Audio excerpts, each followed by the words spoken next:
Inclusive citei o poeta Mário Quintana, né? O poeta Mário Quintana diz que bendito seja quem criou o truque do calendário, porque a cada nova semana, novo mês, novo ano, nós temos a impressão não de que a vida continua, mas de que ela recomeça, né? Então, claro que quem criou esse truque do calendário foi o próprio Deus, né?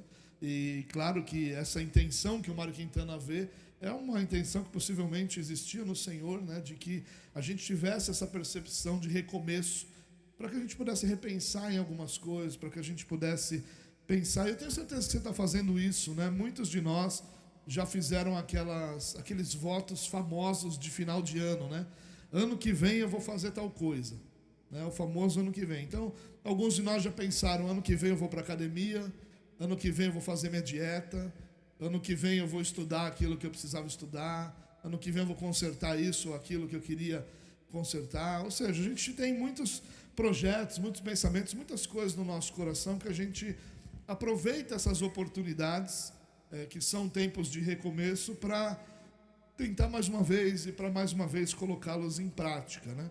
Porém, ao mesmo tempo, irmãos, eu pensei que muitas vezes o que nós precisamos não é de novos desafios, de novos projetos, de algumas coisas novas em nossa vida, mas nós precisamos lembrar daquilo que é o essencial, daquilo que é o fundamental, daquilo que é a essência da nossa vida. Por isso eu quero compartilhar com vocês, não sobre esses projetos de ano novo e tudo isso que tem todo o seu valor e que tem todo o seu lugar em nossa vida, mas eu queria falar sobre a missão inegociável da igreja. Aquele texto tão conhecido por nós, chamado de texto da Grande Comissão, lá de Mateus, capítulo 28. E por que eu quero compartilhar sobre isso, irmãos? Porque nós vivemos num mundo de constantes distrações. Nossas vidas, elas estão sempre bombardeadas por muitas informações, muitas demandas, muitas urgências, muita coisa em nossa vida que nos puxa para todos os lados, né? E às vezes parece que a nossa vida vai sendo levada de um lado para o outro, ali como que sem uma direção. Então, cada tendência, cada nova realidade, nova preocupação, a gente vai indo de um lado para o outro e nossa vida vai sendo levada para esses lados, né? E parece que às vezes nós não conseguimos de alguma forma manter o foco no que nós devemos focar, de tanta distração que tem ao nosso redor. E claro que isso acontece na nossa vida, no nosso dia a dia, acontece na nossa família, no nosso trabalho, mas acontece também a nós como igreja. Nós como igreja também temos muitas distrações ao nosso redor. A gente tem sempre muitos projetos, muitas atividades, muitas necessidades, e claro que não há nenhum erro, nenhum problema nelas. Ao contrário, nós louvamos a Deus por todas essas atividades e projetos que Deus nos concede. Mas às vezes nós, como igreja, podemos nos desviar da nossa verdadeira missão, daquilo que realmente nós somos chamados para fazer. E acabamos nos transformando em realizadores de eventos, em criadores de atividades, ao invés de homens e mulheres que cumprem a missão da igreja. E a gente está sempre ocupado de coisas boas, nada disso é ruim. Esse excesso de atividades, ou de ações, ou de realidades que estão à nossa volta, elas são normalmente boas, mas talvez não sejam o essencial, talvez não sejam o primordial, a base para o qual nós somos chamados. E a distração, irmãos, não é uma perda de tempo apenas. A distração é um desvio fatal do propósito divino. E é justamente por isso que nós precisamos de tempos em tempos voltar à fonte e, estando ali de olho nas Escrituras, lembrar a base, a essência da nossa fé e da nossa missão. Por isso que eu quero convidar hoje a gente a olhar para esse texto que é fundamental para a vida da igreja, que é um lembrete claro e inegociável da nossa missão. Então eu quero ler com você Mateus 28, dos versículos 18 ao 20, para a gente conversar um pouco sobre esse texto. Vamos lá, Mateus 28, 18 a 20, diz assim: Jesus, aproximando-se, falou-lhes, dizendo: toda autoridade me foi dada no céu e na terra. Portanto, vão e façam discípulos de todas as nações, batizando-os em nome do Pai, do Filho e do Espírito Santo, ensinando-os a guardar todas as coisas que tenho ordenado a vocês. E eis que eu estou com vocês todos os dias até o fim dos tempos. Muito bem. Essas são algumas das últimas palavras de Jesus, né? Nós temos algumas palavras posteriores a essa ali no início do livro de Atos, né? No capítulo 1 do livro de Atos.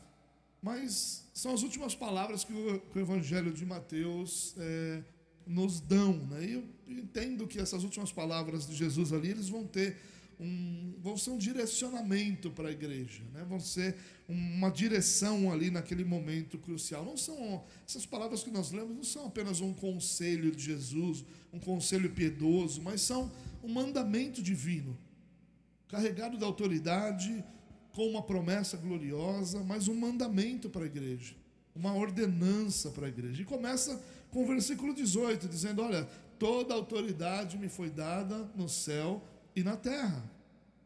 E essa é a base inabalável da nossa missão, irmãos. E é importante, eu frisei muito isso de manhã, que talvez o que seja mais importante a gente compreender nesse texto seja exatamente esse verso.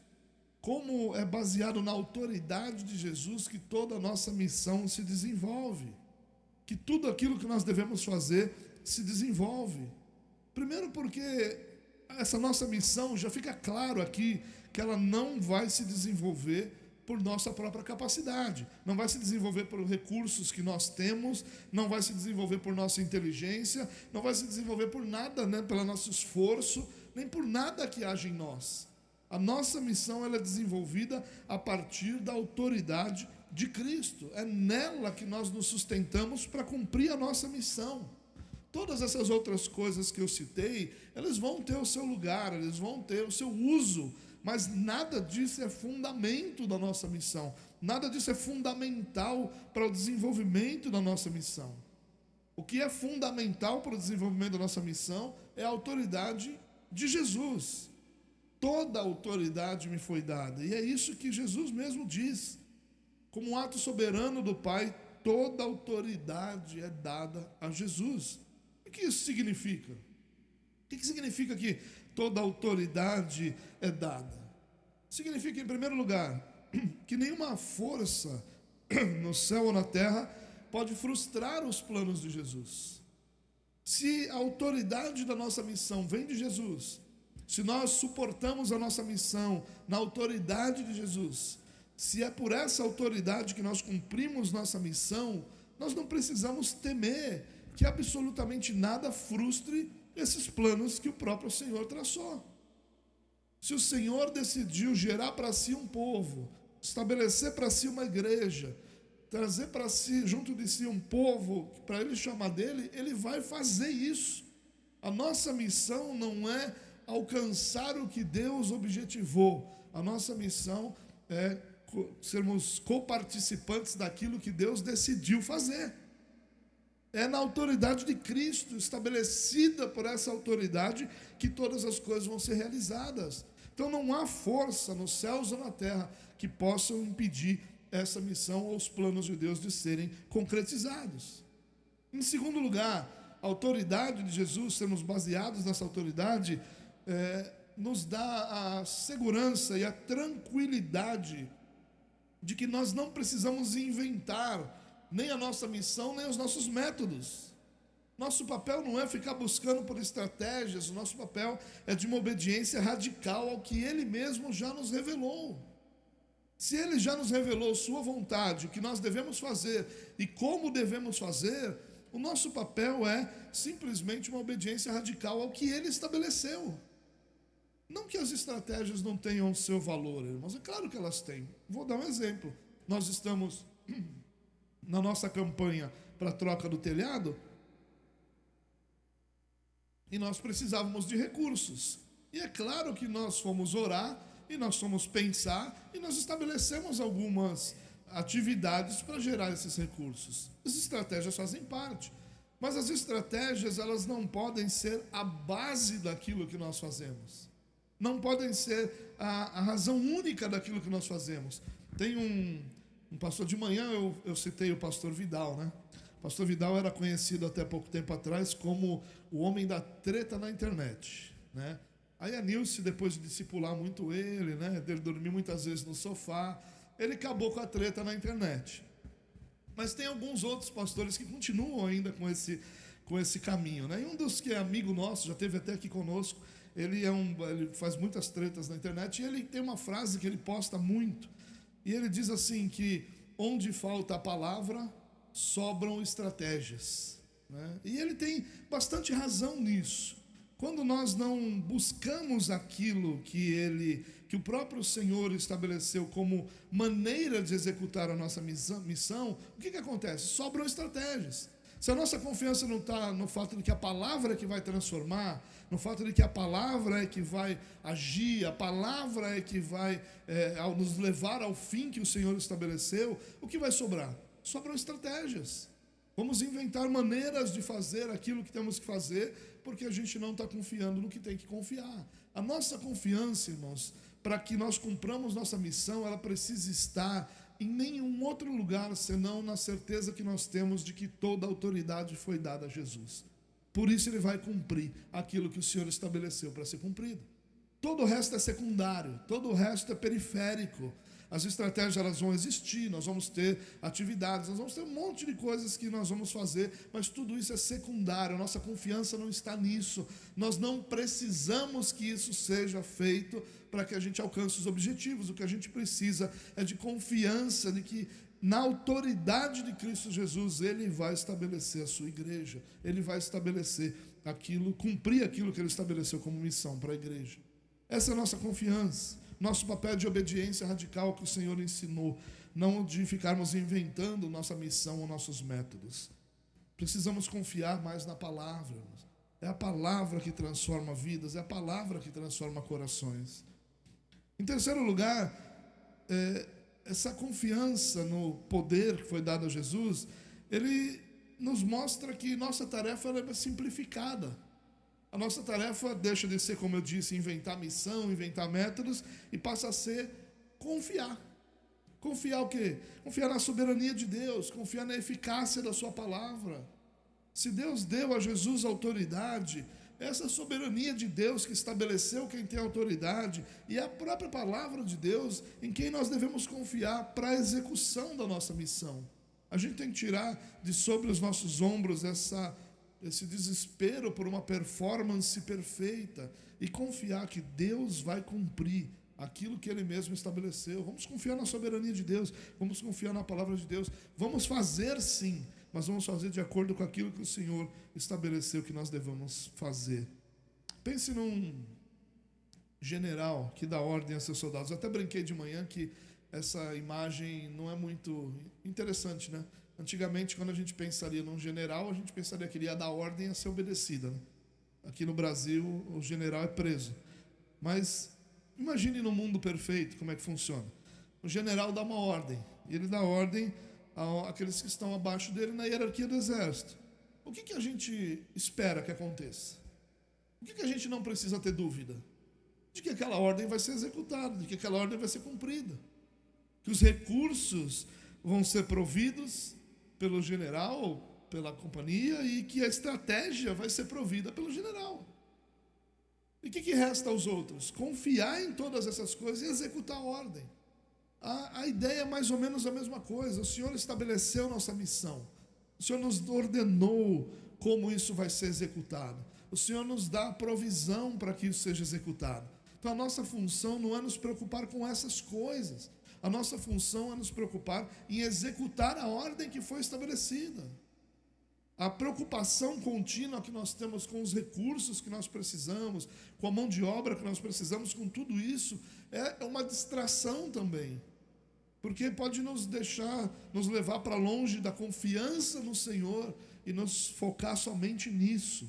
Então lembre-se, irmãos, nossa missão ela é estabelecida a partir da autoridade dada a Jesus. Ele é a autoridade, a sua autoridade é a nossa segurança, a sua autoridade é a nossa fonte de força inesgotável. Confiemos nele para executar a nossa missão. E aí no verso 19, ele continua falando agora sobre a essência da missão. E no verso 19, a primeira parte, ele diz: portanto, vão e façam discípulos de todas as nações. Essa é a primeira ordem. Vão é um imperativo aqui. Portanto, o que o portanto quer dizer? Olha, porque eu tenho autoridade, toda autoridade me foi dada sobre os céus e a terra, vão e façam discípulos. Baseados, confiantes nessa autoridade, vão e façam discípulos de todas as nações. E aí, muitas vezes, a nossa discussão é sobre o verbo ir que está aqui. E há uma discussão teológica enorme sobre isso. Se isso significa ide, ou seja, você vai para fazer. Outras pessoas argumentam que significa indo, ou seja, enquanto você vai o quê? Vai vivendo a sua vida, cumpra essa missão. Outros acabam dizendo que as duas palavras estão corretas, e aí fica uma discussão teológica sobre esse verbo ir. Mas na construção dessa frase, o ir não é o mais importante. O ir aqui não é o que descreve o que deve ser feito. O grande imperativo aqui é o fazer. Então vão e façam discípulos. Esse é o imperativo, essa é a ordem aqui. A missão da igreja não é primariamente ir para algum lugar. A missão da igreja é fazer discípulos. Se for necessário ir para algum lugar, que se vá. Mas primariamente a missão é fazer discípulos, ou seja, ir é um meio, ir é uma ferramenta. O fazer discípulos, o discipulado é o fim, é a missão, é fazer discípulos. E aqui muitas vezes essa palavra tão desgastada, né, pela igreja nos últimos anos, tão usada de forma incorreta, de forma muitas vezes para manipulação, para controle, para tanta coisa ruim, era uma palavra mal compreendida pela igreja, porque o discípulo não é apenas alguém que se converteu a Cristo, mas discípulo é alguém que aprende, que segue, que continuamente cresce em busca de ser semelhante ao seu mestre. Se existe um discípulo, é porque existe um mestre. E o objetivo do discípulo não pode ser outro, senão ser como o seu mestre. Então, o discípulo não é simplesmente aquele que se converteu e agora entendeu que é de Cristo e que continua vivendo a sua vida agora sabendo de uma coisa nova. Agora já mais motivado, mais encorajado, mais em paz com os seus pecados. Não, um discípulo é alguém que se envolve ativamente no seu crescimento, que ele tem um alvo de ser semelhante ao seu Senhor, que ele busca isso ativamente, e ele segue aprendendo, segue seguindo o mestre, ele segue caminhando em direção a ser semelhante ao seu mestre. É um processo contínuo de transformação. É por isso que a ideia de discípulo e mestre foi tão mal utilizada. Porque pessoas diziam, você é meu discípulo. E você não é meu discípulo, você é discípulo de Cristo Jesus. Porque o mestre é só Ele. Eu estou na mesma situação que você. Enquanto eu posso compartilhar com você aquilo que eu já tenho, eu preciso receber de outros aquilo que eu não tenho. Então todos nós estamos, porque nenhum de nós é mestre de coisa alguma. Todos nós olhamos para o mesmo mestre, desejamos ser como o mesmo mestre. E essa ideia muitas vezes distorcida de que eu tenho são os meus discípulos, né? E aí eu olho para os meus discípulos como se eu estivesse numa posição superior a eles. E a única posição superior a um discípulo é de mestre. Todos os outros são discípulos. Ainda que haja um discípulo um pouco mais avançado na caminhada em direção a ser semelhante ao mestre, mais experiente, mais maduro nessa caminhada, ele permanece discípulo. Entre nós somos todos discípulos. Nosso único mestre é Jesus Cristo. Não temos mestres entre nós. Jesus disse isso para os seus discípulos. Entre vocês não vai ter mestre, não vai ter referência, aquele que vocês querem ser iguais. Porque nós teremos que ser iguais a Cristo. Ele é a nossa referência. Todos nós aqui vamos passar, irmãos. Todos nós um dia passamos. A única referência que permanece para sempre é Cristo. Todos nós aqui podemos, e o Senhor nos guarde disso por sua misericórdia, todos nós aqui podemos cair. E o único que vai continuar sendo referência é Cristo. É dele que nós somos discípulos. Uns dos outros nós somos servos. Nós servimos e somos servidos uns pelos outros, no desejo e no anseio de que todos nós nos tornemos semelhantes a Jesus Cristo. Discípulo é alguém que está em constante aprendizado. se esforçando e lutando para aplicar os ensinos de Jesus na sua vida, para que possa se tornar cada vez mais parecido com Ele. E Jesus diz aqui que esse discipulado deve alcançar todas as nações. Ou seja, em algumas traduções, né, todos os povos. O que ele está dizendo é que essa missão é universal, irmãos. O que ele está dizendo é que essa missão transcende barreiras geográficas, culturais, sociais. E há uma razão para ele dizer isso aqui, que é o próprio contexto em que Jesus e seus discípulos viviam. Que era um contexto em que na nação de Israel se compreendia que a nação de Israel era o povo santo.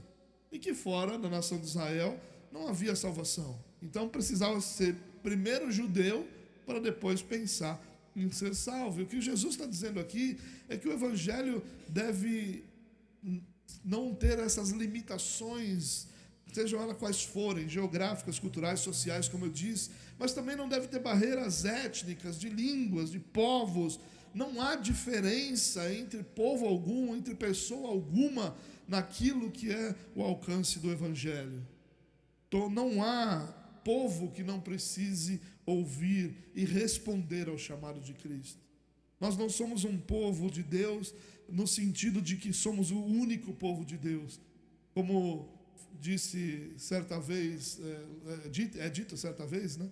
Lá no livro de Atos, Deus tem muito povo nessa cidade. Essa é a crença que cada um tem que ter na sua cidade, que Deus tem povo ali para resgatar, pessoas que Ele vai trazer e que se juntarão ao povo de Deus, para, como povo de Deus agora, cultuar o seu Deus também. De todas as nações quer dizer que a amplitude do Evangelho, ela não tem limitação alguma. Povos de todos os povos, de todas as tribos, de todas as línguas, de todas as nações, todas as etnias, sejam eles gregos ou judeus, sejam eles sábios ou bárbaros, sejam eles homens ou mulheres, sejam eles o que forem, todos eles devem ouvir o Evangelho e responder ao chamado de Cristo. Infelizmente, irmãos, muitas vezes a igreja se distrai. Nós nos ocupamos com muitas coisas que são importantes. Por exemplo, nós vamos iniciar agora no início do ano uma reforma aqui na igreja. Isso é importante para nós. Isso tem nos limitado muito. Nós deixamos de fazer muita coisa porque nós pensamos assim: e se chover nesse dia? Tudo aquilo que está sendo feito não vai poder ser executado. Um culto é algo que a gente tem muito mais compreensão se a gente tiver um problema durante um culto. Aliás, tem um negócio interessante. Se acabasse a luz agora não, porque eu estou falando, mas se durante o louvor, eu já vi isso aqui, nós trouxemos um missionário aqui da Espanha, não sei se você estava aqui nesse dia, missionário da Espanha, e a igreja encheu, e esse missionário compartilhando o evangelho, e aí, o povo lá, como sempre está, né? Tá, não tá, tô, não tô, tá bom, não tá, e aí na hora de cantar, a luz acabou, e aí o povo de Deus vira um leão quando a luz acaba. Porque eu acho que na nossa cabeça a gente pensa assim: é o diabo isso, então eu vou mostrar para o diabo que ele não vai nos parar. E aí a gente cantou mais forte, e a igreja cantou todo mundo, e todo mundo com o celularzinho lá parecia We are the world. Todo mundo cantando lá com o celularzinho, né? Todo mundo cheio de fogo. Por quê? Porque nós somos desafiados. Quando nós somos desafiados como povo, nós viramos leões. Então é claro que nós nos preocupamos com essas coisas, é claro que nós lidamos com isso no culto, mas quando nós falamos disso fora, num outro evento, onde a gente vai trazer outras pessoas, a gente vai envolver outras pessoas, a gente está sempre preocupado. Então é claro que a manutenção é importante, é claro que nós precisamos resolver isso para o nosso desenvolvimento, e a gente tem que fazer. Às vezes nós temos programas internos, nós temos nossos trabalhos com homens, mulheres, casais, com todo mundo aqui, e tudo isso é importante. Tem a nossa busca por relevância cultural, a gente quer falar uma língua que o povo entenda, que as pessoas compreendam, a gente quer trazer o evangelho para a compreensão das pessoas da nossa geração, mas às vezes tudo isso nos desconecta do foco principal, que é o discipulado. Nada é mais importante na igreja do que o discipulado, nada. Nenhuma ação da igreja é mais importante que o discipulado. Porque a missão da igreja não é sobre a igreja, termos uma igreja cheia de gente. Mas a nossa missão é sobre fazer discípulos que glorifiquem a Deus. E claro que se a gente puder fazer as duas coisas juntas, vai ser maravilhoso. Mas Tim Keller disse que a igreja existe para uma missão. E a missão não é um departamento da igreja, mas a igreja em sua totalidade é o instrumento da missão de Deus. O discipulado, às vezes, ele é tão maltratado pela igreja que nós temos um departamento de missões. E eu não estou querendo dizer aqui que ele não seja importante, ele é, porque ele pode ser o motivador para a igreja inteira entender que cada um de nós tem sua missão. Às vezes nós temos programas de discipulado que não são necessariamente ruins, mas são muito ruins quando eles se tornam apenas algumas aulas que são dadas para se ensinar, e ali a pessoa entendeu já que o discipulado dela acabou e que agora ela tem que fazer outra coisa. E normalmente isso acontece em igrejas que botam o pessoal para trabalhar e faz um discipulado rapidinho, porque precisa da mão de obra. E nós perdemos a essência daquilo que nós deveríamos ser como igreja. Tudo que nós fazemos deveria ter a seguinte pergunta como base: será que isso que nós estamos fazendo vai ajudar, vai fazer ou vai contribuir para que pessoas sejam edificadas e se tornem mais semelhantes a Jesus? Ou será que o que nós estamos fazendo é só entretenimento? Será que o que nós estamos fazendo está agradando pessoas, está ajudando elas a passarem o seu tempo, está alegrando o coração delas, mas não as está edificando? Essas perguntas nós precisamos fazer, porque a nossa missão como igreja é o discipulado, não é outra coisa. Mas o texto continua, olha o versículo 19, a segunda parte diz assim, ele diz na primeira, né? Portanto, vão, façam discípulos de todas as nações, e aí na sequência ele diz, batizando-os em nome do Pai, do Filho e do Espírito Santo, ensinando-os a guardar todas as coisas que tenho ordenado a vocês. E eis que eu estou com vocês todos os dias até o fim dos tempos. Bom, como a gente faz discípulos então, né? É o que esse texto vai começar a dizer. Ele diz, façam discípulos, e aí ele vai dizer, batizando-os e ensinando-os. Essas são as duas formas ali com as quais o discipulado acontece. E quando Jesus está falando do batizando, o que ele está falando ali? Ele está falando sobre o sinal que é visível da aliança. As pessoas são batizadas porque elas fazem parte da aliança. Os adultos porque foram chamados pelo Senhor para pertencerem ao seu povo e entenderam que Deus tem uma aliança com eles.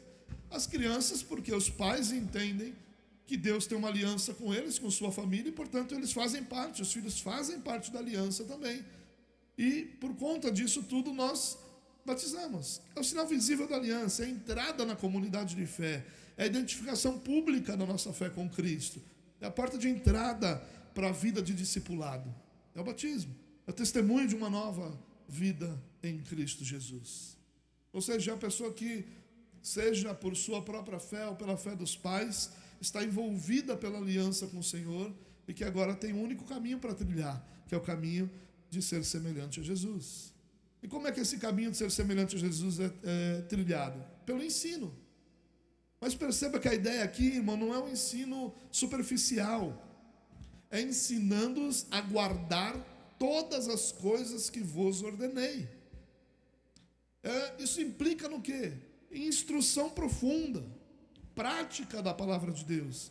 Instrução que leva à obediência. E o mais importante aqui, irmãos, não é simplesmente a ideia do conhecimento.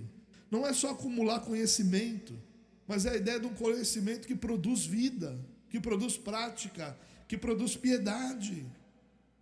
Uma das coisas que os reformados falavam e que se perde muitas vezes no meio reformado é que a teologia, ela não é um fim para nós.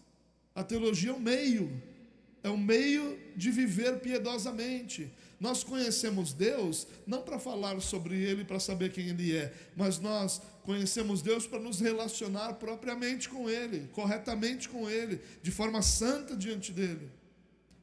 Tudo que nós aprendemos tem o objetivo de se tornar piedade, ou precisa se tornar piedade, que é a prática, a vida daquilo. O problema da igreja hoje não é falta de conhecimento. Nenhuma outra igreja na história teve tanto acesso a conhecimento quanto a nossa, quanto a igreja dos nossos tempos, dos nossos dias. Não é esse o problema. O que nós precisamos é de uma instrução que produza vida, que produza piedade, que leve as pessoas a viverem de acordo com o que sabem. Esse discipulado precisa ser robusto e fiel, precisa ser compartilhamento de vida, irmãos. Precisa ser muito mais do que alguém sentado com você para te explicar o que é, ou como são as coisas. Nós precisamos de pessoas para que a gente caminhe ao lado deles. Esse ensinando-os a guardar as coisas que eu vos ensinei implica em relacionamento. Jesus não está dizendo aqui, procurem para vocês professores que ensinem sobre o que eu falei. Ele está dizendo, caminhem com pessoas que vivem como eu ensinei, para que elas te ensinem a viver dessa forma também. Não existe crescimento espiritual sem relacionamento, irmãos. A igreja moderna tem vivido uma crise disso, uma crise de relacionamentos. A gente não tem relacionamentos mais profundos, a gente não tem amizades profundas. É triste, às vezes a gente ouve pessoas dizendo, meus amigos com quem eu mais tenho contato, com quem eu mais converso, que visitam a minha casa, são não cristãos. É triste da gente ouvir isso, porque a gente não tem relacionamentos verdadeiros, a gente não abre nossa vida. O não abrir a nossa casa, irmãos, nada mais é do que o reflexo de não abrir a nossa vida. Quando nós não abrimos a nossa casa para que pessoas façam parte dela, é porque nós não queremos abrir a nossa vida. Essa é a realidade. E hoje nós não abrimos a nossa vida para muitas pessoas. Claro, tem muitas razões para isso, algumas delas até justificáveis, mas o que a gente precisa pensar é, não existe crescimento espiritual sem relacionamento. A gente não cresce sozinho, irmãos. Nenhum de nós aqui diria que é saudável você pegar uma criança e dizer para ela, agora se vira. Você pega uma criança, ela já anda e já fala, agora ela pode fazer a própria comida dela. Se eu fizesse isso, você me chamaria de louco, você ia chamar a polícia para mim, se eu fizesse isso com meu filho. Mas a gente faz isso com os nossos irmãos. Pessoas que são novas na fé, que não têm experiência com Cristo, e que a gente diz, olha, agora você já batizou, já te cuidei até aqui, já te apresentei para o pastor, está aqui a igreja, o culto é domingo, está o horário, dê o seu dízimo, não vá ser sem vergonha, e participe do grupo familiar, daqui para frente, meu irmão, Jesus te acompanhe. Como é que a gente faz isso? É a mesma coisa que eu dizer para o meu filho, eu te troquei suas fraldas, agora você não está mais usando fralda, agora você já está andando, eu te carreguei no colo enquanto você não andava, agora você já está falando, antes você só balbuciava, eu tinha que te entender, agora tu já sabe falar, já sabe andar, já sabe ir no banheiro sozinho, se vira, filho, vai lá fazer seu ovo lá, vai lá fazer seu hambúrguer, vai lá cozinhar o seu feijão. O que a gente diria se um pai fizesse isso? É a mesma coisa que a gente está fazendo. Dizendo para os irmãos, muito bom, você chegou, eu te abracei, me apresentei, disse quem você era, te apresentei para os irmãos, falei dos horários de culto, falei bem da igreja, agora você já está aqui, foi recebido como membro, foi batizado, maravilha, se vira.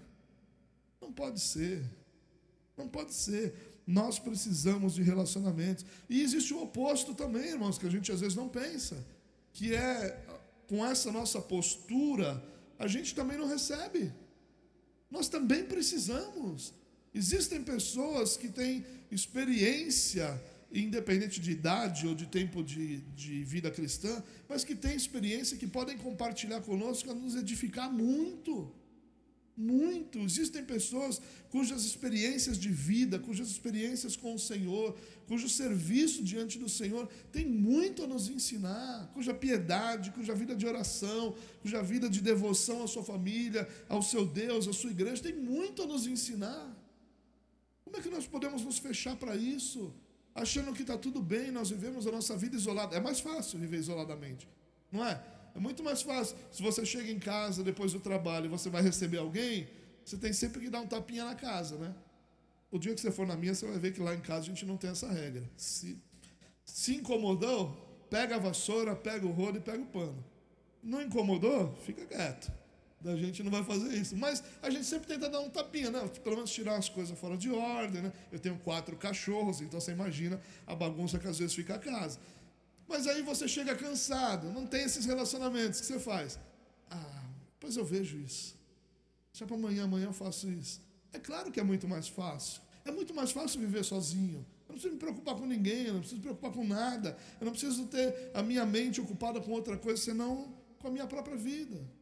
Mas não é essa a nossa missão, irmãos. A nossa missão é que nós sirvamos uns aos outros com aquilo que Deus nos concedeu, que possamos contribuir para o crescimento e desenvolvimento uns dos outros, para que nós possamos servir uns aos outros, para que todos nós possamos nos tornar mais parecidos com Jesus. Essa é a nossa missão.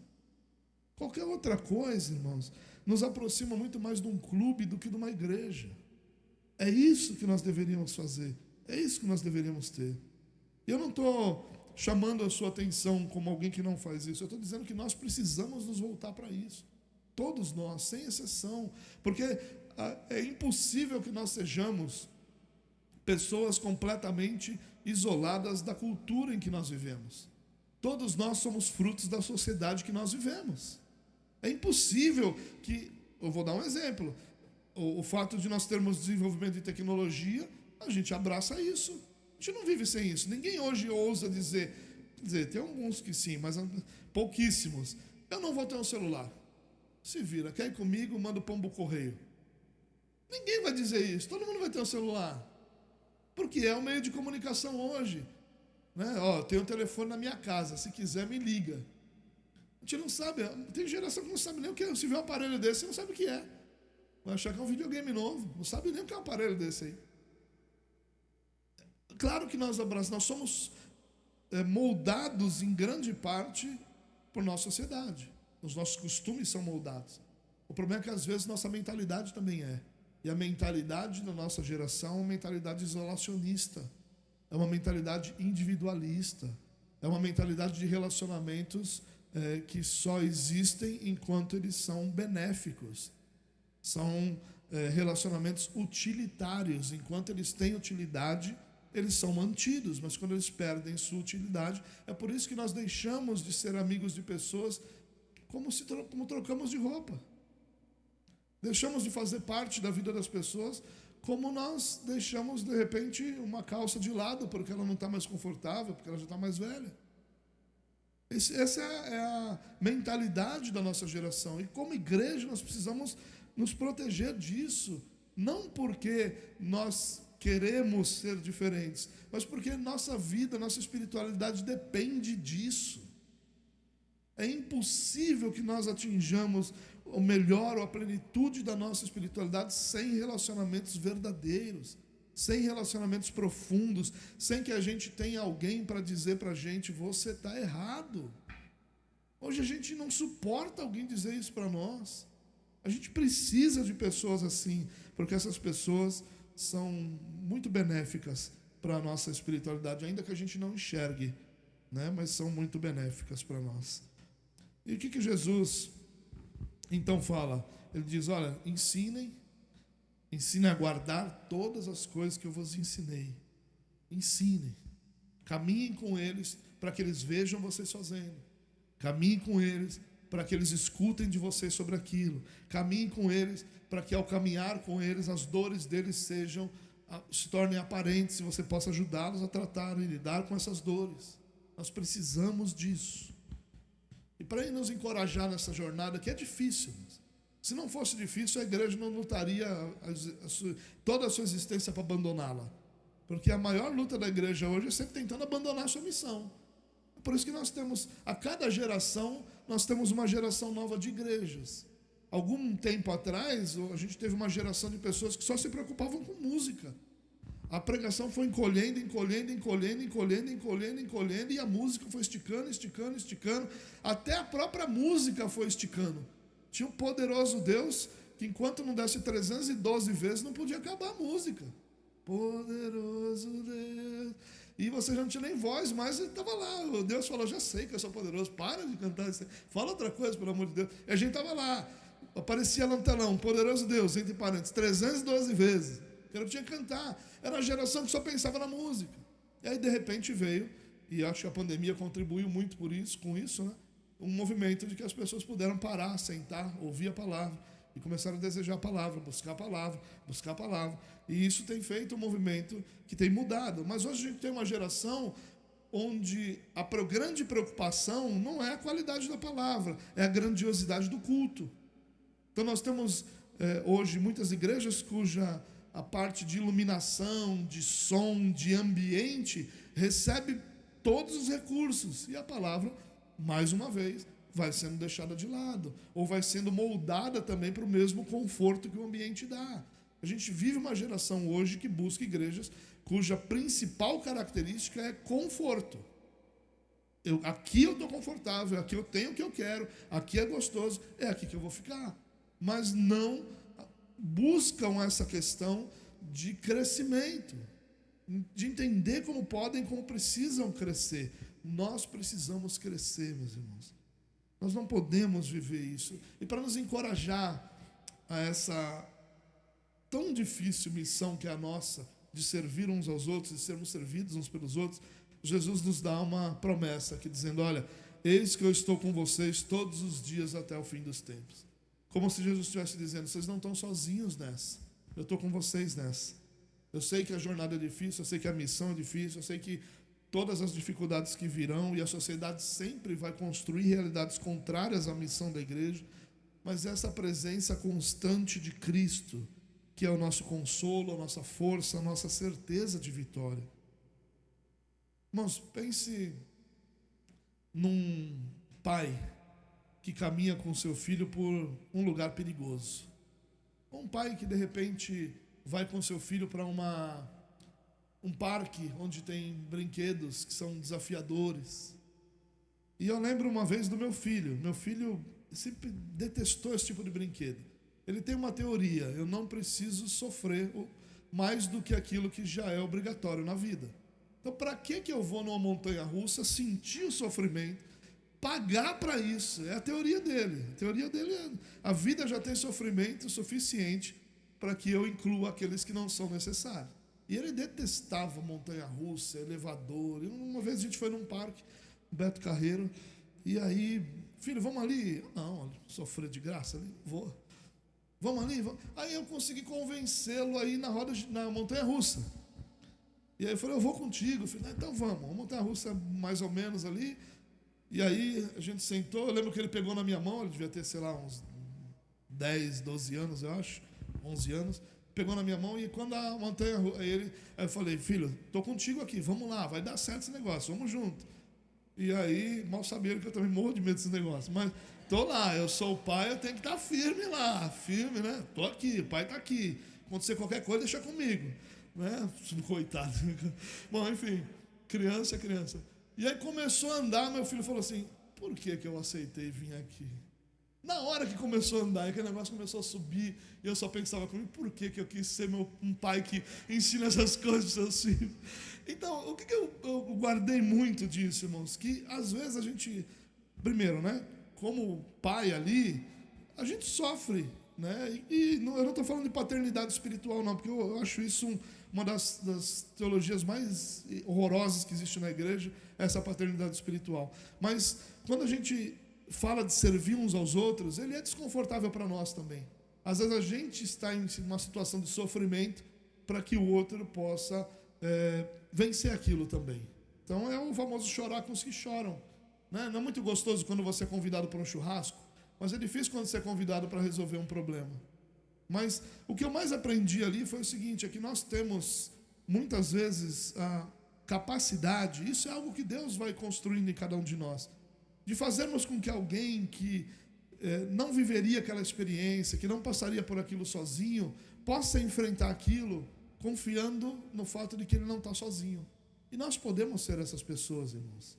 Nós podemos ser essas pessoas que juntam. E mais do que isso, Deus está dizendo que Ele é essa pessoa no meio do cumprimento da nossa missão. Eu estou com vocês todos os dias até o fim dos tempos.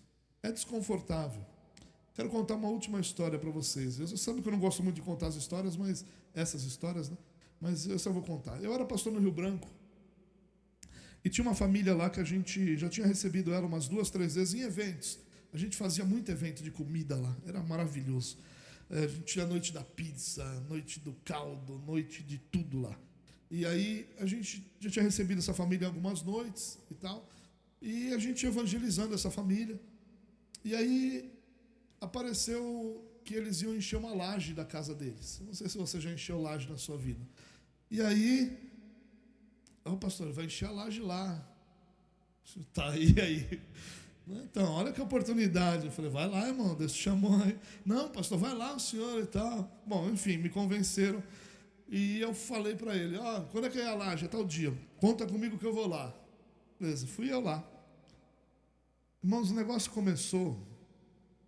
E aí eu comecei com a pá, lá encher os baldes, o pessoal jogar. E aí o cutucão um do outro era isso. O pastor veio, pastor.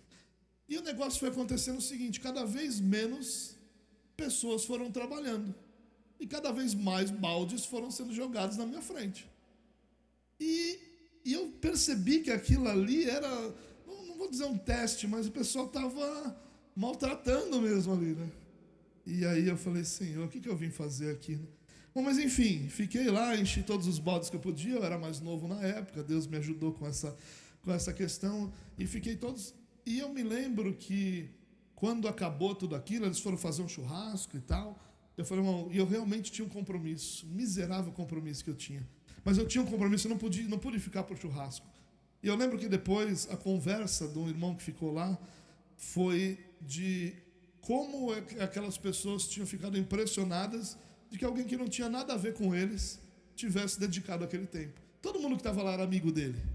Eu conheci ele de 2, 3 eventos da igreja. Todo mundo era amigo dele, familiares dele. Todo mundo comeu churrasco, tomou cerveja depois. Eu fui para o meu compromisso, o que eu teria lá.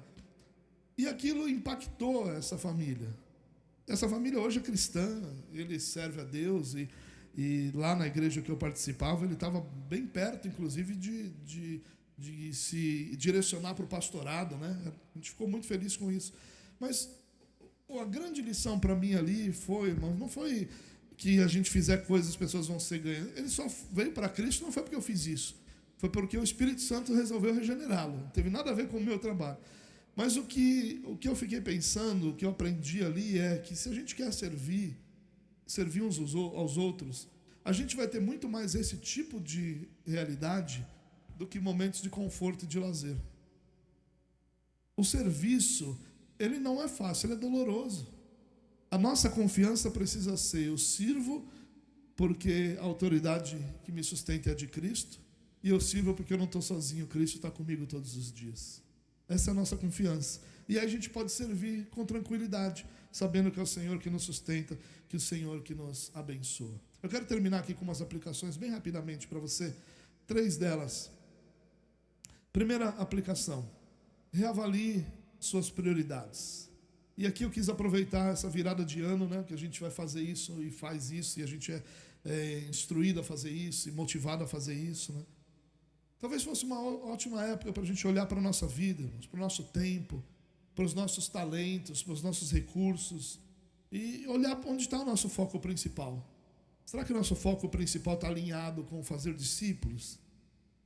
Claro que a gente nunca deve nem vai abandonar as nossas responsabilidades, mas nós podemos alinhar essas responsabilidades que nós temos na família, no trabalho, na nossa vida social, com a missão que nós temos de fazer discípulos.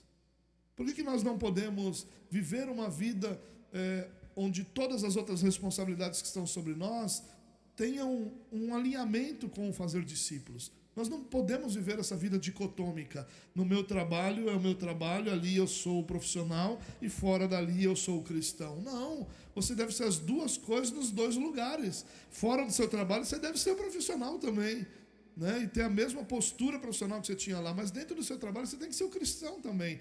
Não necessariamente, e principalmente não, roubando o tempo para pregar o evangelho, mas sendo o cristão que você deve ser lá dentro. Inclusive, tendo mais do seu tempo para quando alguém precisa, para ser aconselhado, ou para ser instruído, ou para alguma outra coisa. Dá para alinhar as 2 coisas. A gente precisa integrar a nossa vida e a nossa missão, tudo precisa estar integrado. E a gente pode fazer isso no nosso trabalho, nos nossos estudos, nossa família. Todos os nossos relacionamentos são campos férteis, irmãos, para o discipulado. E talvez valha a pena, certamente vale a pena a gente reavaliar nossas prioridades para ver e chegar à conclusão de quais os ajustes nós precisamos fazer para que a nossa vida manifeste essa prioridade da missão que está sobre nós. Então, olhe para as suas prioridades com carinho, não rejeitando nada, não dicotomizando, não separando nada, mas juntando tudo e dizendo: olha, eu tenho que trabalhar, eu trabalho nesse lugar. Como é que eu posso cumprir a minha missão nesse lugar? Como é que eu posso fazer? Como é que eu posso apresentar o Evangelho aqui? Como é que eu posso instruir pessoas que são cristãs aqui? Como é que eu posso caminhar aqui com cristãos para ajudá-los a serem mais parecidos com Jesus? Como é que eu posso fazer isso? E aí o próprio Senhor vai direcionar você. Em segundo lugar, engaje-se no discipulado deliberado. Discipulado não acontece por acaso, irmãos. Não acontece, não existe discipulado por acaso. O discipulado acontece quando a gente busca intencionalmente compartilhar o Evangelho. Quando Jesus quis discipular os apóstolos, o que Jesus faz? Jesus vai chamar cada um deles para andar com ele. Jesus fez deliberadamente. Ele falou: Pedro, eu quero você. Não, os discípulos não foram aparecendo. Do nada Jesus está lá. Apareceu. Pedro, vem Pedro, então, já que você está aqui mesmo, não tem outro. Jesus queria o Antônio, mas aí estava o Mateus só lá, só tinha ele na coletoria. Vem você, Mateus. Não foi assim. Jesus deliberadamente escolheu e chamou-os para trabalhar consigo. Ou seja, o discipulado precisa ser deliberado. Você precisa se disponibilizar a servir outras pessoas. Buscar intencionalmente oportunidades para compartilhar o Evangelho, para ensinar cristãos, para modelar a vida cristã. Você precisa assumir o papel de ser um mentor para alguém mais novo que você na fé. Isso é deliberado, isso não acontece porque simplesmente vai acontecer. Você precisa fazer isso deliberadamente. Você precisa ser um amigo que aponta para Cristo. Você que ficou pensando no seu trabalho, é porque você não trabalha onde eu trabalho, para saber como lá é ruim de compartilhar o Evangelho. Você pode só apontar para Cristo. Você pode aproveitar oportunidades onde o seu comentário lembra essas pessoas que o que você vive, o que você é, o que você faz, é porque Cristo tem te dado isso. É porque Cristo tem te permitido isso. Você pode ser esse amigo que aponta para Cristo no meio das dificuldades. Você pode ser um pai ou uma mãe que ensina os seus filhos no caminho do Senhor intencionalmente, aproveitando cada oportunidade. Não é o camarada que vem cá, filho, agora eu vou te dar um sermão, mas é aproveitando a oportunidade para dizer: olha, isso que a gente está vivendo, Cristo está aqui. Esse nosso momento, Cristo está nos ensinando, Cristo está nos moldando, Cristo está nos mostrando, Cristo está conosco. Você pode identificar uma pessoa ou um grupo com que você pode aí nos próximos meses fazer isso de forma intencional, consciente, amorosa, humilde. Não esqueça, a grande comissão é pessoal. Cada um de nós intencionalmente discipulamos. E aqui eu queria abrir um parágrafo importante. Nós, às vezes, facilmente assumimos o papel de mentorear alguém. Porque a gente sempre vai ter alguém mais novo e a gente vai ter alguma experiência que a gente pode compartilhar. Mas a nossa dificuldade surge a partir do momento que a gente começa a conhecer um pouquinho mais e a gente tem a dificuldade de ser mentoreado, de ter alguém que nos instrua naquilo que a gente não sabe. E aí a gente se fecha para isso. E, irmãos, eu tenho aprendido que a partir do momento em que eu não tenho alguém para me instruir naquilo que é o Evangelho, eu acabo perdendo a força naquilo que eu vou instruir.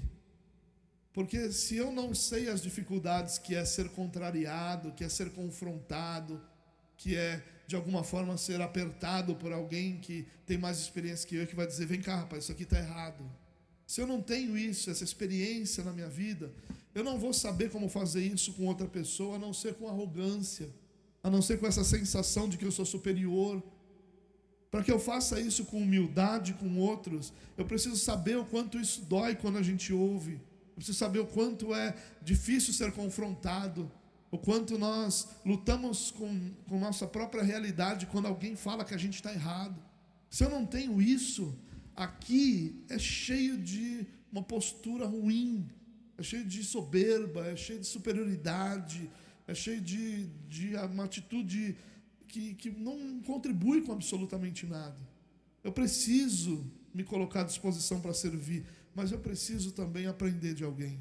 Isso não vai acabar nunca, irmão. Quando você tiver 100 anos de idade, você vai estar aprendendo com alguém, porque isso não tem a ver com idade, isso tem a ver com experiências. Você pode ter 50 anos de evangelho e nunca ter vivido uma experiência como a que você está vivendo hoje. E alguém com 30 anos de idade já viveu, e ele vai poder contribuir com a sua vida com relação a isso. Então, lembre-se, discipulado é algo que nós deliberadamente fazemos, mas que nós deliberadamente buscamos também. É importante que a gente busque. E eu falei de manhã uma coisa que eu quero muito frisar isso aqui, irmãos. Você pode viver sem isso? A prova que você pode é que nós temos uma igreja inteira no Brasil que tem ignorado isso, ou que tem transformado isso numa coisa que não tem nada a ver com o que a Bíblia ensina. Mas isso, nós temos perdido com isso o melhor do Evangelho. Nós achamos que o melhor do Evangelho é quando Deus nos motiva, quando Deus nos faz prosperar. São coisas ótimas, mas o melhor do Evangelho é quando nós vivemos em comunidade. Porque o verdadeiro crescimento, o crescimento que é duradouro, aquilo que a gente aprende de um relacionamento, irmãos, isso ninguém mais rouba da gente. Isso, aquilo que é construído em relacionamentos, isso é para sempre. Aquilo que às vezes é construído na emoção, passa. Quantas foram as segundas-feiras que você acordou e disse: olha, a palavra de ontem mexeu com o meu coração, agora vai ser diferente. E aí chegou terça, quarta, quinta, você já não estava mais com o mesmo pique, que já não estava mais motivado como estava na segunda-feira. Quantas vezes isso aconteceu com você? Comigo aconteceu dezenas, centenas. Eu ouvi uma palavra domingo e falei: rapaz, preciso consertar isso na minha vida, amanhã vai ser diferente. E amanhã era. Na terça talvez era, mas na quarta já não era tanto, na quinta eu já não estava mais motivado, na sexta eu nem lembrava mais daquela palavra, porque já tinha outra escutado e já estava outra no meu coração. Agora, quando a gente caminha do lado de alguém e a gente diz para alguém: olha, tenho essa dificuldade, e alguém está ali do seu lado dizendo: e aí, como é que está esse problema? Aí aquilo é confrontador, aquilo vai te ajudar a você mudar. Todos nós temos nossas lutas, irmãos. Se a gente não trabalhar um discipulado deliberado, nós não vamos crescer como nós podemos. A gente deixa de perder a melhor parte. A gente tem, mas não tem tudo o que podia ter. O Senhor continua nos amando, nós continuamos amando o Senhor, a gente vem para a igreja, o Senhor nos serve aqui na igreja, nós o cultuamos na igreja, e aí, em todas essas coisas nós somos abençoados. Mas a gente perde aquilo que é realmente transformador, edificador, que nos molda à semelhança de Jesus. Em último lugar, viva em obediência contínua. Lembre-se que a missão de fazer discípulos é ensinar a guardar todas as coisas que eu vos ordenei. Ou seja, eu preciso ensinar outras pessoas a guardar aquilo que eu guardo, aquilo que eu vivo, aquilo que o Senhor me ordenou fazer. Como é que eu poderia dizer para alguém fazer aquilo que eu não faço? Isso começa por nós mesmos, irmãos. E um ponto importante aqui, eu não estou querendo dizer aqui que a sua vida prega sem palavras. Isso é uma tolice. A pregação é a pregação. A pregação, ela é feita com palavras. Se você quer pregar para alguém, não é a sua vida que vai pregar, é a sua boca que vai pregar. Mas o que a sua vida faz? A sua vida dá credibilidade àquela mensagem. A credibilidade do que a pessoa está ouvindo vem da sua vida. E eu já disse muitas vezes isso aqui. Quando a gente estudou o livro de Atos, eu lembro que eu disse uma dezena de vezes isso aqui, que uma das coisas mais belas para mim no livro de Atos é que o livro de Atos começa com milagres sem fim. Ali a gente falando em línguas, gente ouvindo em línguas que não conhecia, a gente sendo curado, é cego enxergando, é morto ressuscitando, é surdo ouvindo, é milagre atrás de milagre. De manhã até brinquei que é corintiano se convertendo, que talvez seja um dos maiores milagres que existem. Mas no meio de todas essas lutas aí, tudo isso que acontece é sinal atrás de sinal. E por que esses milagres? Para dar credibilidade ao que pessoas desconhecidas, menosprezadas pela sociedade, estavam dizendo. A gente não pode esquecer que os apóstolos eram galileus. Você lembra como chamava Galileia? Galileia dos gentios. O pessoal do sul de Israel, eles não consideravam a Galileia, que ficava no norte, como um lugar de povo de Deus. Eles eram tão misturados que já eram considerados gentios, porque não dava para traçar a linhagem de ninguém. Então eram pessoas sem credibilidade na sociedade por uma questão cultural, étnica. E a mensagem precisava ali de credibilidade. A credibilidade vinha dos sinais. Ninguém pode fazer esses sinais. Então, se ele está fazendo esses sinais, o que ele está falando eu quero ouvir. Mas à medida que as igrejas são estabelecidas no livro de Atos, perceba um detalhe importante a próxima vez que você lê Atos. A cada cidade onde uma igreja era estabelecida, você parava de ouvir sobre milagres naquela cidade, a partir do momento que aquela igreja estava estabelecida, com seus presbíteros, com sua liderança. Você já não ouvia mais milagres naquelas cidades. E à medida que o livro de Atos vai se desenvolvendo, os milagres vão diminuindo. Não porque Deus mudou, não porque ele não queria mais fazer milagres, porque os sinais tinham um propósito, os milagres ali tinham o seguinte propósito: o de darem credibilidade à mensagem que estava sendo anunciada. Sobre um Deus que ninguém nunca ouviu falar, um Deus que nem os judeus concordavam que era o mesmo que eles estavam anunciando desde sempre, por pessoas que não tinham credibilidade por causa de elementos culturais e racistas da época. Mas o milagre vai diminuindo. E à medida que a igreja está estabelecida ali, não tem mais milagres naquele lugar. Por quê? Não tem mais milagres em abundância, tá? Deus nunca parou de fazer milagres, continua fazendo até hoje, inclusive, e faz milagres. E cada um de nós aqui certamente pode testemunhar de coisas belas e maravilhosas que Deus fez. Nós cremos que Deus faz milagres porque Ele é poderoso, criou tudo, sustenta tudo, Ele faz o que Ele quiser. Mas aquele tipo de milagres em abundância, feitos aos montes, eles deixam de acontecer. Por quê? Porque antes eles existiam para ser a credibilidade da pregação. À medida que você tem uma igreja estabelecida, quem é a credibilidade da pregação? A igreja. Então as pessoas não precisam mais olhar o milagre e dizer assim: essa mensagem é digna de ser ouvida, porque olha o milagre que aconteceu. Não, agora as pessoas têm que dizer assim: essa mensagem é digna de ser ouvida, porque essa pessoa que está falando isso para mim, eu vejo que na vida dela, essa mensagem transformou a vida dela. Qual é a credibilidade agora? É você, não é mais um milagre. É por isso que as pessoas gostam do milagre. O milagre é fácil. O milagre é Deus que fez. Agora não. A credibilidade é você. É a sua vida que dá credibilidade à pregação. Se o evangelho não funcionou em você, por que vai funcionar em quem está ouvindo você? Se o evangelho não transformou sua vida, vai transformar a vida de quem? Então, é óbvio que essa vida em obediência contínua dá essa credibilidade à pregação do evangelho. E é por isso que a igreja hoje vive uma crise de credibilidade. Por quê? A gente está cheio de líderes cuja preocupação é o quê? Poder e dinheiro. A gente está com uma igreja cuja preocupação é o quê? Conforto e estar tranquilo. E hoje não se preocupa mais. As pessoas raramente as igrejas se preocupam com uma vida de obediência, de santidade. Mas a maior credibilidade que nós podemos oferecer ao mundo para a nossa pregação é o fato de que essa pregação funcionou na nossa vida.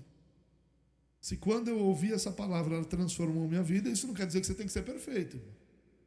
Mas quer dizer que você tem que existir uma transformação clara, precisa existir sinais claros de que houve um arrependimento, de que houve uma transformação. Sua vida é uma mensagem poderosa, não para substituir o evangelho, mas para dar credibilidade à pregação do evangelho. Quero terminar, meu irmão, lembrando que isso que a gente conversou hoje não é outra coisa, não é um fardo para nós, mas é um privilégio glorioso. É a própria razão de ser da igreja, é a nossa identidade mais profunda. Nós somos um povo de discípulos. Nós somos um povo que serve uns aos outros. Então vamos fazer tudo o que a gente tem que fazer, mas sem se distrair daquilo que é o mais importante. Vamos almejar o crescimento, vamos almejar a reforma, vamos almejar alcançar o mundo que seja, mas vamos fazer isso, lembrando que a nossa missão é servirmos uns aos outros, para que todos nós nos tornemos semelhantes a Jesus. E façamos isso para a glória de Deus. Façamos isso porque Ele nos enviou, porque Ele está conosco. Isso é um grande privilégio para todos nós.